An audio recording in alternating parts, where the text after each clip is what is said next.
Hello everyone. आज हम discuss करेंगे रिलेशन। बहुत ही इम्पोर्टेंट चैप्टर है जो मैथ्स का। तो डेली लाइफ में हम रिलेशन देखते आते हैं। जैसे जैसे मान लीजिए आप किसी सिटी ए से सिटी बी में जा रहे हैं, ठीक है। तो टाइम एंड डिस्टेंस का रिलेशन बनते हुए आता है। जैसे अब जैसे जैसे सिटी ए से बी की तरफ जा रहे हैं, टाइम बढ़ते जा रहा है और डिस्टेंस कम होते जा रहा है। तो मतलब टाइम और डिस्टेंस का यहाँ पे रिलेशन बनते हुए आ रहा है। ऐसे हम डेली लाइफ में जैसे ब्रदर और ब्रदर का रिलेशन, ठीक है, ब्रदर सिस्टर का रिलेशन, ठीक है। तो ऐसे बहुत सारे रिलेशंस होते हैं, ठीक है, जिसको हम डील करते हैं। बट मैथमेटिक्स में हम इनको तो डील करते ही करते हैं, साथ साथ में हम और भी बहुत कुछ डिस्कस करते हैं। जैसे और भी नंबर्स के साथ रिलेशन जो होते हैं वो डिस्कस करते हैं। तो ऐसे आप देख सकते हो कि भी हम जाने अनजाने में डेली लाइफ में बहुत सारे रिलेशन बनते ही आते हैं अपने आप ही, ठीक है। तो रिलेशन को पढ़ना बहुत ज़रूरी है। तो मैथमेटिक्स की बहुत इंपॉर्टेंट ब्रांच में हम इसको डील करते हैं, जिसको हम रियल एनालिसिस बोलते हैं, ठीक है। तो आपके लिए बहुत इंपॉर्टेंट चैप्टर है अगर आप मैथमेटिक्स में कुछ करना चाहते हो आगे, ठीक है। तो रिलेशन को पढ़ना बहुत ज़रूरी है। तो आज हम डिस्कस करते हैं रिलेशन को। तो फिलहाल तो हम डेफिनेशन से स्टार्ट करेंगे। जैसे आपने सेट तो पहले पढ़ा ही हुआ है, तो हम रिलेशन की डेफिनेशन में क्या लिखते हैं, बेसिकली क्या होता है रिलेशन, ठीक है। तो लेट हम करेंगे पहले तो ए एंड बी क्या है। A and B are two non empty sets, ठीक है, two non empty sets such that any subset of A cross B is a relation from A to B, ठीक है। तो अब A क्रॉस B क्या है, सबसेट क्या है, ये सबसेट आपने पहले पढ़ा ही होगा वैसे तो जैसे मान लीजिए लेट मैं कोई एग्जांपल लेता हूँ। ए हमारे पास 1 2 है, बी हमारे पास 3 4 है। तो ए क्रॉस बी क्या होगा, ठीक है। ए क्रॉस बी क्या होगा, पहले मैं क्या करूँगा, ए के एलिमेंट्स लूँगा। जैसे ए के एलिमेंट क्या होंगे, उनसे मेरे 1, फिर 1 के साथ 3, फिर मैं 1 को ही लूँगा, फिर से दोबारा 1 के साथ 4, ठीक है, फिर 2 के साथ 3 और 2 के साथ ही 4। तो मेरा ये ए क्रॉस बी बन जाएगा, ठीक है। तो ये मेरा ए क्रॉस बी बन चुका है, ठीक है। तो बेसिकली ए क्रॉस बी की फॉर्मल डेफिनेशन क्या है कि भी X and Y ordered pairs होंगे इसमें, such that X belongs to A होगा और वाई बिलोंग्स टू बी होगा। तो ए क्रॉस बी हमारे पास बन के आ जाएगा, ठीक है। तो यहाँ पे भी जैसे वही चीज़ हो रही है। जैसे फर्स्ट जो एलिमेंट है ना, ये एलिमेंट जो है 1 1 2 2, ये कौन से हैं, ए के ही हैं ये, ठीक है, बी के तो नहीं है ना, ठीक है। तो ए के ही होने चाहिए, सही है, ठीक है। दूसरी चीज़, जो सेकंड वाले एलिमेंट्स हैं, ये जो सेकंड वाले हैं, ये बी के होने चाहिए, तो बी के ही हैं। जैसे 3 4 आ रहा है, 3 4, ये बी के ही हैं, ठीक है, क्लियर है। तो ए क्रॉस बी आ गया, ठीक है। सारी पॉसिबिलिटीज हमने लिख दी, ठीक है। हम ऐसे नहीं लिख सकते। जैसे मान लीजिए मैं लिख दूँ 1 3 तो है इसमें, 3 1, ठीक है। 3 1 नहीं है इसमें ए क्रॉस बी में, क्योंकि 3 जो है पहले वाला तो हमारा ए का एलिमेंट होना चाहिए, 3 तो ए में है ही नहीं, ठीक है। तो इसलिए हम इसको नहीं लिखेंगे, ठीक है। तो ध्यान दीजिए, पहला एलिमेंट ए से होना चाहिए। तो इसको आपको बहुत ध्यान से देखना है, ठीक है। इसी में बच्चे आगे आगे गलतियां करते हैं। तो आप डेफिनेशन को ध्यान से देखिए, ठीक है, उसको समझिए, फिर उसके बाद हम आगे आगे प्रोसीड करेंगे, ठीक है। तो अब आप देखिए, ये हमारे पास होगी definition of A cross B basically. इसके बाद हमने अब रिलेशन को डिफाइन करना है, ठीक है। अब ए क्रॉस बी को भी तो आपको पता लग गया, ठीक है। अब सबसेट क्या होता है, क्योंकि इसमें जो है डेफिनेशन में दो चीज़ें आ रही हैं, एक सबसेट और एक ए क्रॉस बी, ठीक है, दो ही चीज़ें आ रही हैं, ठीक है। तो सबसेट पता होना, अब ए क्रॉस बी तो पता लग गया, अब सबसेट क्या होता है।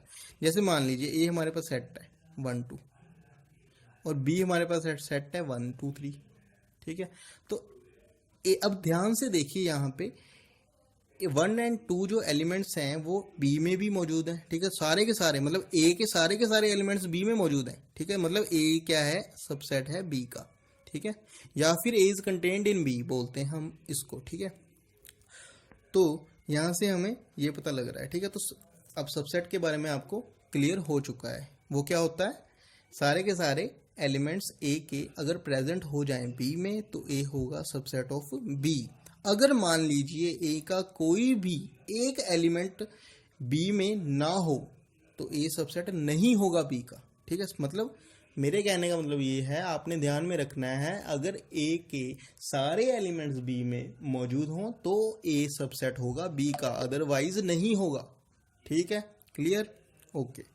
अब आर क्या है, अब देखिए ध्यान से, फिर से हम डेफिनेशन में आ जाते हैं, ठीक है। एनी सबसेट ऑफ दिस, इसका कोई भी सबसेट, ए क्रॉस बी का कोई भी सबसेट बना लीजिए, ठीक है, वो क्या होगा, जैसे मान लीजिए मैंने 1 3 बना दिया, ठीक है, वो क्या आ गया, ठीक है। तो इसी को मैंने क्लोज लगा देता हूँ, ठीक है। अब ये सबसेट है ना इसका ए क्रॉस बी का, तो ये रिलेशन है, ठीक है। दूसरी एग्जांपल, इसको मैं R1 बोल देता हूँ, ठीक है, R2 देख लो, दूसरा सेट बना दिया मैंने R2। अब इसका सबसेट होना चाहिए, ठीक है, तो 1 3 2 3 बना दिया मैंने, ठीक है। ये भी एक रिलेशन है, क्योंकि ये R2 क्या है, इसका सबसेट है ए क्रॉस बी का। क्यों है सबसेट, क्योंकि इसके सारे एलिमेंट्स देखो, 1 3 इसमें मौजूद है ना, 2 3 भी इसमें मौजूद है, ठीक है। अब R1 भी रिलेशन है फ्रॉम ए टू बी, क्यों, क्योंकि R1 जो है subset of A cross B का है, मतलब R1 के सारे एलिमेंट्स कौन से, 1 एंड 3 जो है प्रेजेंट है ए क्रॉस बी में, ठीक है। तो मतलब R1 क्या है, रिलेशन है ये भी। और भी मैं बना सकता हूँ, इसके जो भी सबसेट आएंगे है ना, वो सारे क्या होंगे, रिलेशन होंगे, ठीक है। ये डेफिनेशन थी, क्लियर हो गया। अब हम रिलेशन को कैसे रिप्रेजेंट कर सकते हैं, ठीक है। तो 3 फॉर्म्स हैं, 3 फॉर्म्स में हम इसको रिप्रेजेंट कर सकते हैं। एक तो टेबुलर फॉर्म है, एक सेट बिल्डर फॉर्म है, एक एरो डायग्राम है, ठीक है। तो हम क्या करेंगे, टेबुलर फॉर्म क्या है, बेसिकली हम जो रिलेशन है, जो मतलब रिलेशन एक सेट ही है होता है, ठीक है, सेट ही होता है उसको हम कैसे लिखेंगे, सारे के सारे एलिमेंट्स उसके हम लिस्ट कर देंगे। जैसे R2 रिलेशन है ना मेरे पास, 1 3 2 3, मैंने क्या किया, सारे के सारे एलिमेंट्स इसके यहाँ पे लिख दिए, तो मतलब क्या हो गया, वो सेट जो हमारी टेबुलर फॉर्म आ गई, मतलब उसको हम एज इट इज लिस्ट कर दिए सारे के सारे एलिमेंट्स। इसके अलावा इसमें नहीं थे एलिमेंट्स, ठीक है, कोई और, देखो R2 यही है ना, ऐसे लिखा था मैंने बस, ठीक है, ये टेबुलर फॉर्म में ही लिखा था मैंने। अब सेट बिल्डर क्या है, सेट बिल्डर फॉर्म में हम क्या करते हैं, रिलेशन को हम एक प्रॉपर्टी मेथड में लिखते हैं। जैसे मान लीजिए मैं लिख दूं, जैसे मान लीजिए मैं लिख दूं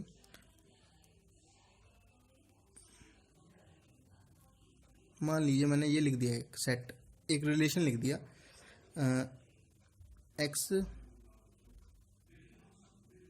is less than 2, y is less then, ठीक है, 1, ठीक है, एंड एक्स वाई क्या है, नेचुरल नंबर्स को बिलोंग करते हैं। अब देखिए ये एक रिलेशन को मैंने लिखा, अब इसी को मैं अगर सेट बिल्डर में लिखने की बजाय टेबुलर फॉर्म में लिखूं, ठीक है, ये सेट बिल्डर फॉर्म है, ठीक है, ये सेट बिल्डर फॉर्म है।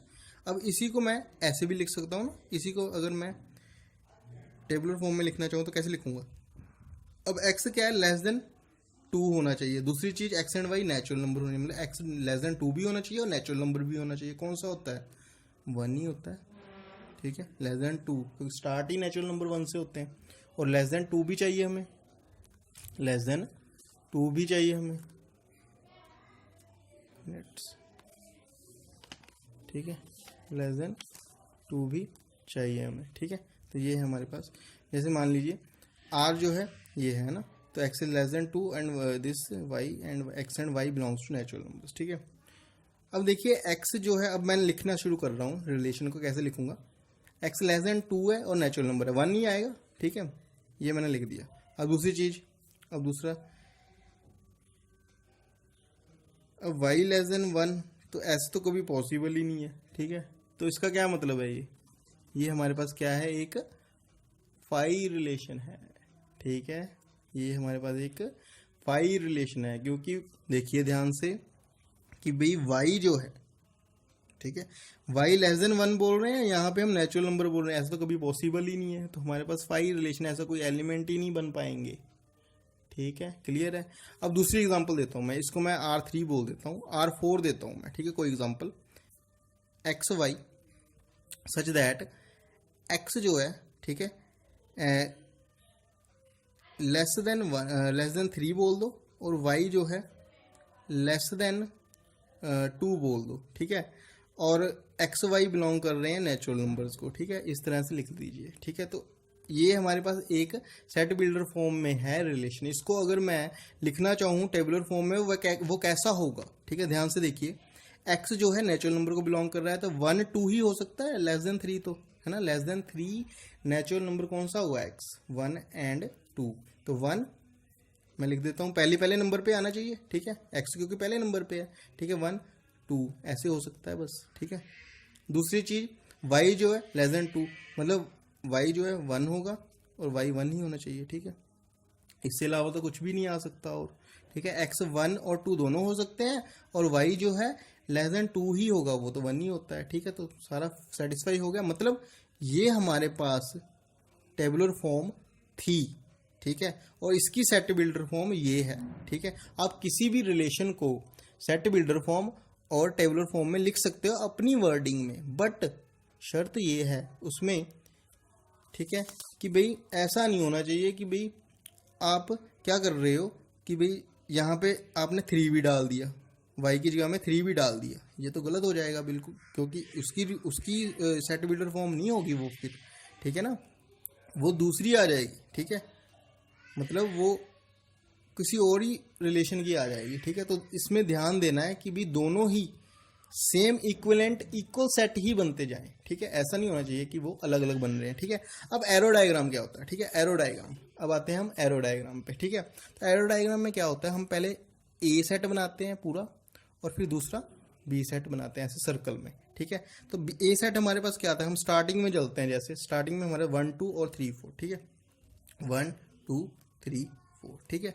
हम इसको R1 रिलेशन से पहले कनेक्ट करते हैं, ठीक है। R1 के रिलेशन से कैसे कनेक्ट करेंगे, ऐसे लिखेंगे इसको कि रिलेशन R1 जो है A to B है, तो एरो लगा दिया ऐसे, ठीक है, ऊपर एरो लगा दिया, ठीक है, पहले तो ऐसे एरो लगा दिया, ठीक है, A to B है इसलिए।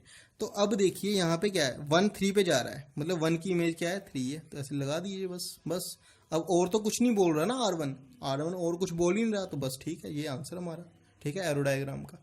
अब दूसरा मैं अगर R2 बनाना चाहूँ तो R2 ऐसे बनेगा मेरा, R2 कैसे बनेगा, देखिए R2 कैसे बनेगा, जैसे ये A है ये B है, तो ये R2 है, ठीक है।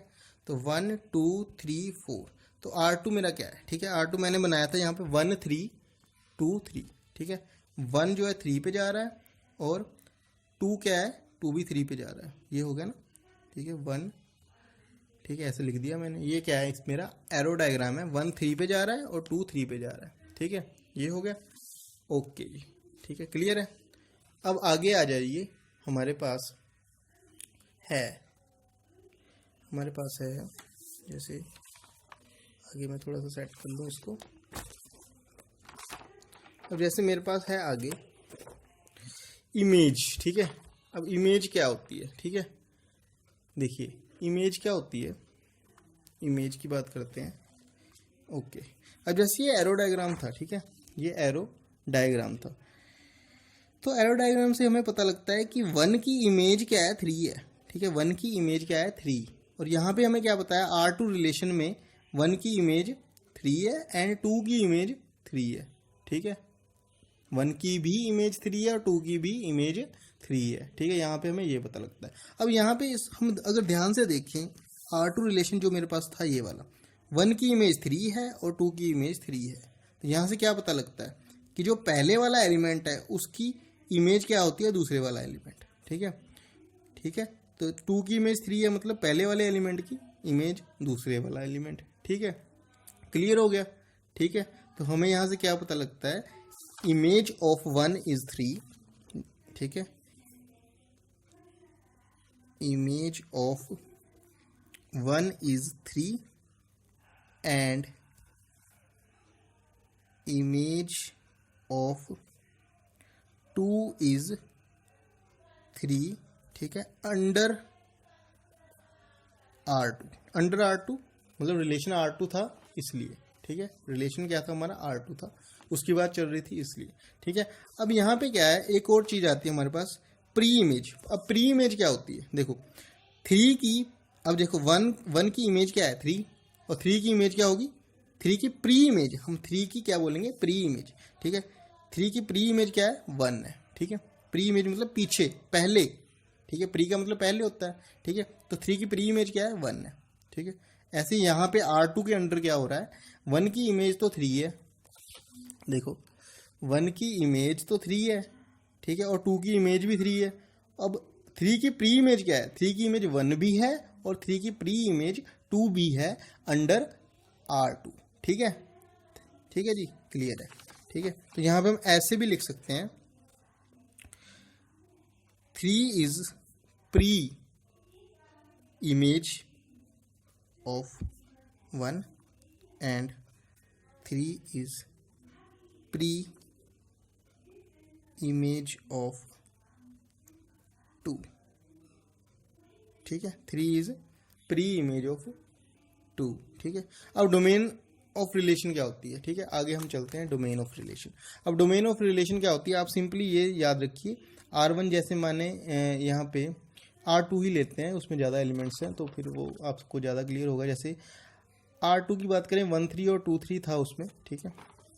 1 3 R2 में क्या था 1 3 और 2 3, ठीक है। तो डोमेन क्या होती है, जो हमारे पास ऑर्डर्ड पेयर्स हैं जैसे 1 3 2 3, हम उसका एक सेट बनाएंगे, मतलब डोमेन ऑफ R2 क्या होगी, ठीक है। इसको ऐसे लिख दो DR2, ठीक है। वो क्या होती है सेट ऑफ, सेट बना के लिखना है, ठीक है, सीधा नहीं लिखने नंबर्स, तो सेट बना के लिखना है कैसे 1 2, ठीक है। पहले वाले जो एलिमेंट्स होंगे वो क्या होगी डोमेन, ठीक है, क्लियर है। R2 की डोमेन क्या होगी 1 2। तो ऐसे कोई भी रिलेशन आपको लिखा हुआ मिले तो आप क्या करोगे, पहले एलिमेंट्स डाल दोगे, किसी सेट में बना के लिख दोगे, ठीक है, किसी सेट में पहले एलिमेंट्स लिख दोगे, ठीक है, तो वो क्या हो जाएगी डोमेन हो जाएगी उस रिलेशन की। इसी तरह से कोड मेन क्या होगी, अब देखिए कोड मेन का जो कंसेप्ट है ना वो क्या है कि जैसे हम R2 की बात चल रही थी हमारी, ठीक है, R2 का मैंने कोड मेन लिखना है, तो R2 का कोड मेन लिखने के लिए मुझे देखना पड़ेगा कि ये किसका सबसेट था, ठीक है। हम जैसे यहाँ पे डिफाइन किया था उससे पहले A एंड B, तो A एंड B मेरा ये है, ठीक है। अब A एंड B में से जो B सेट होगा, दूसरे वाला सेट, जैसे यहाँ पे A क्रॉस B था ना, ये दूसरे वाला सेट, वो क्या होगा कोड में। तो B क्या होगा, सारे का सारा सेट B क्या होगा, B is codomain, codomain of R2, ठीक है, क्लियर है, दूसरे वाला सेट सारा, ठीक है। अब रेंज क्या होगा, रेंज होगा हमारा दूसरा एलिमेंट, ठीक है, उसका सेट बना दो, ठीक है। रेंज ऑफ R2 वो क्या होगा set of second element of each ordered pair of R2, ठीक है। तो 3 ही है उसमें बस, क्योंकि सेट में हम एक बार ही लिखते हैं किसी भी एलिमेंट को, 3 3 में 2 बार नहीं लिख सकता, तो ये ध्यान दीजिए, ठीक है। तो ये हो गया हमारी range of R2, range of R2, ठीक है, क्लियर है, ठीक है जी। अब number of elements in A cross B क्या होते हैं, ठीक है। सबसे पहली बात तो हमने ये जो एग्जांपल ली थी, ठीक है, ये वाली A क्रॉस B की, A में थे 2 एलिमेंट्स, B में थे 2 एलिमेंट्स, A क्रॉस B में कितने एलिमेंट्स होंगे हमें ये कैसे पता लगेगा, ठीक है। तो A क्रॉस B में हमें ऐसे पता लगता है, जैसे हमने यहाँ पे क्या ऑब्जर्व किया कि जैसे यहाँ पे 2 एलिमेंट्स हैं, यहाँ पे 2 एलिमेंट्स, यहाँ पे कितने आए टोटल 1 2 3 4 एलिमेंट्स आए, तो ना 2 इंटू 2 कितना हुआ 4 ना। तो आप बना के देखिएगा, कोई भी सेट ले लीजिए, ठीक है। मान लीजिए नंबर ऑफ एलिमेंट्स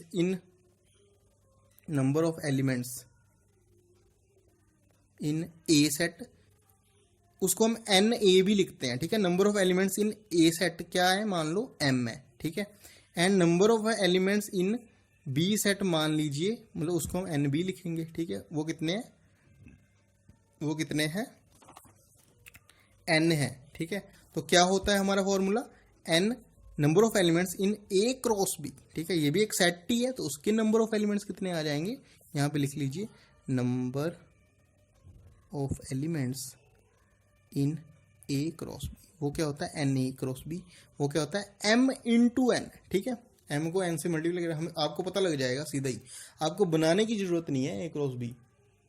आप ऐसे नहीं करोगे कि भी पहले A क्रॉस B बनाओगे। अगर मान लीजिए आपको पूछा जाए कि भाई A क्रॉस B में कितने एलिमेंट्स हैं, तो आपको पहले तो सेट देंगे वो कि भी ए एंड बी ये है हमारे पास, या फिर वो नंबर ऑफ एलिमेंट्स बता देंगे, ठीक है।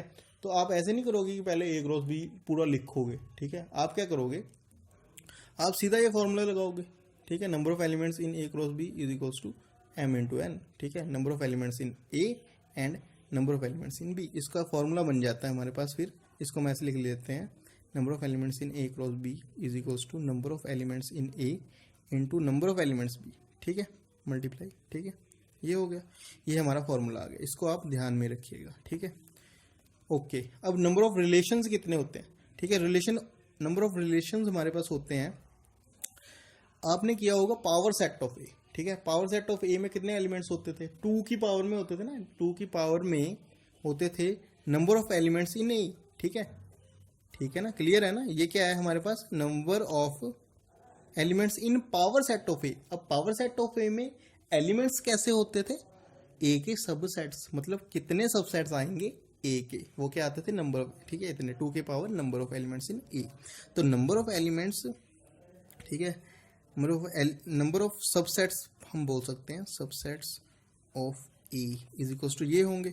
इसी तरह से रिलेशंस कितने होंगे, जितने ए क्रॉस बी के सबसेट्स होंगे, क्योंकि हम पहले ही बोल चुके हैं any subset of A cross B is a relation from A to B.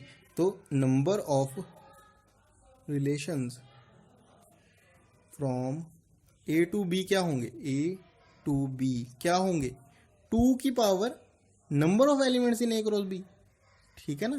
तो 2 की power n A into n B, ठीक है, क्लियर है। ये आंसर, ये हमारा एक मतलब फॉर्मूला आ गया हमारे पास, ठीक है। इसको याद रखिए, ठीक है, ये यूज़ होगा, ठीक है, क्वेश्चन में यूज़ होगा। आगे हम एक और क्वेश्चन कर लेते हैं, ठीक है, आपको क्लियर हो जाएगा, ठीक है। जैसे मान लीजिए आपके पास एक एग्जाम्पल है, ठीक है, देखिए ये एग्जाम्पल है आपके पास, बहुत ही अच्छी एग्जाम्पल है, ठीक है। हमारे पास एक सेट है ए, ठीक है, 1 2 3 4 5 to 10 एलिमेंट्स हैं, ठीक है। डिफाइन कीजिए, रिलेशन हमने डिफाइन किया है आर फ्रॉम ए टू ए। अब ए टू ए का क्या मतलब है, दोनों ही सेट यहाँ पे सेम ही है, जैसे ए टू बी हमने बोला था ना पहले डेफिनेशन में, वहाँ ए टू ए ही कर दिया, मतलब सेम सेट ही हमने ले लिए, ठीक है। तो आर हमने इस तरह से डिफाइन किया है, ठीक है, कि 8x minus Y equals to 0 है, ठीक है, where x and y belongs to a है, ठीक है। राइट करना है हमने इसकी डोमेन, कोडोमेन, ठीक है। पहले तो हम क्या करेंगे, सॉल्यूशन में कैसे लिखेंगे, r जो है हमारे पास, अब देखिए ध्यान से देखिए, ये r में जो एलिमेंट्स हैं x एंड y किस तरह से रिलेट कर रहे हैं, 8x minus y is equals to 0। तो इसको लिखने के लिए हम क्या करेंगे, पहले तो 8x minus Y equal to 0 को स्टडी करते हैं, ठीक है। इसका क्या मतलब है, y जो है 8x है, इसका मतलब ये हुआ जो भी y लिखेंगे हम वो 8 टाइम्स ऑफ x होगा, ठीक है, क्लियर है। तो r हम लिखते हैं, कैसे, क्या बनेगा यहाँ पे r, ध्यान से देखिए r क्या बनेगा, x तो होना चाहिए मेरा, पहले तो x एंड y दोनों ही a के एलिमेंट्स होंगे, क्योंकि a टू a है, तो यहीं से होना चाहिए मेरे x एंड y दोनों के दोनों, ठीक है। तो पहले मैं y की बात करूं, ठीक है, क्योंकि y हमें दिख रहा है कि 8 टाइम्स करने पे बन रहा है। तो मतलब जैसे मान लीजिए कि भाई x को मान लीजिए, चलो x से स्टार्ट कर लेते हैं, ठीक है। x मैंने ले लिया 1 मान लीजिए, तो y क्या हो जाएगा, 8 टाइम्स ऑफ 1 8 आ जाएगा, ठीक है।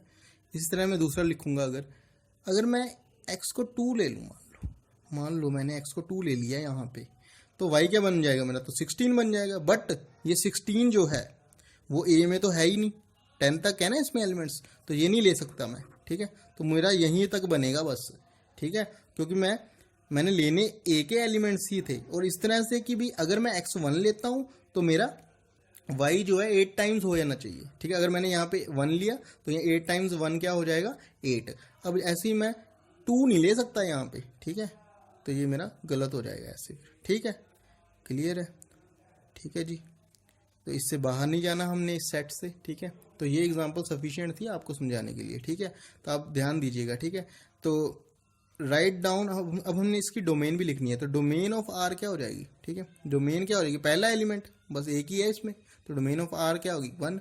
तो रेंज ऑफ आर क्या हो जाएगी, रेंज भी लिखनी है, ओके। पहले कोड मेन लिख लीजिए, कोड मेन क्या आ जाएगी, कोड मेन देखिए कहाँ पे है, हाँ अब ए टू ए था तो सारा सेट ही आ जाएगा ए, ठीक है, कोड मेन ए हो जाएगी, ठीक है। रेंज क्या हो जाएगी इसकी, रेंज क्या आ जाएगी, सेकंड एलिमेंट का सेट बना दीजिए, ठीक है, ये बन जाएगी रेंज ऑफ, ठीक है, ठीक है। डोमेन आ गई, कोड मेन आ गई, रेंज आ गई, ठीक है। अब इसी को मैं एरो डायग्राम में अगर लिखना चाहूँ तो कैसे लिखूंगा, पहले मैं ए लिखूंगा, इसका मैं एरो डायग्राम बना के भी दिखा देता हूँ आपको। तो एरो डायग्राम देख लीजिए ए पी, तो यहाँ पे ए दोनों ही सेट ए हैं और आर रिलेशन है फ्रॉम ए टू ए, ठीक है। 1 2 3 4 5 6 7 डॉट डॉट 10 तक एलिमेंट्स ने, ठीक है, 10 तक एलिमेंट्स हैं यहाँ पे, ठीक है, क्लियर है। अब यहाँ पे भी 10 तक एलिमेंट्स हैं, ठीक है। अब यहाँ पे 8 भी होगा ना कहीं पे, ठीक है। तो 1 की इमेज यहाँ पे 8 जा रही है, बस यहाँ पे यही है आर हमारा, बस 1 और तो है ही नहीं ना यहाँ पे एलिमेंट, आर में कुछ है ही नहीं, ठीक है। तो ये इसका एरो डायग्राम हो गया। तो आप एरो डायग्राम से रिलेशन में भी जा सकते हैं, ठीक है। तो ये आप ध्यान दीजिएगा, ठीक है। तो ध्यान से देखिए इस वीडियो को, और अगर आप चाहते हैं कोई मेरे मतलब एक और वीडियो आए इसी लेक्चर में, अगर आपको मेरी बातें क्लियर हो रही हैं, ठीक है, तो मैं डेफिनेटली आपकी हेल्प करूँगा, ठीक है, ठीक है जी। तो थैंक यू वेरी मच। आप एनसीईआरटी के क्वेश्चंस को ट्राई कीजिए, ठीक है, और ठीक है, तो अगर कोई प्रॉब्लम आती है कमेंट्स में ज़रूर लिखिए। Thank you very much.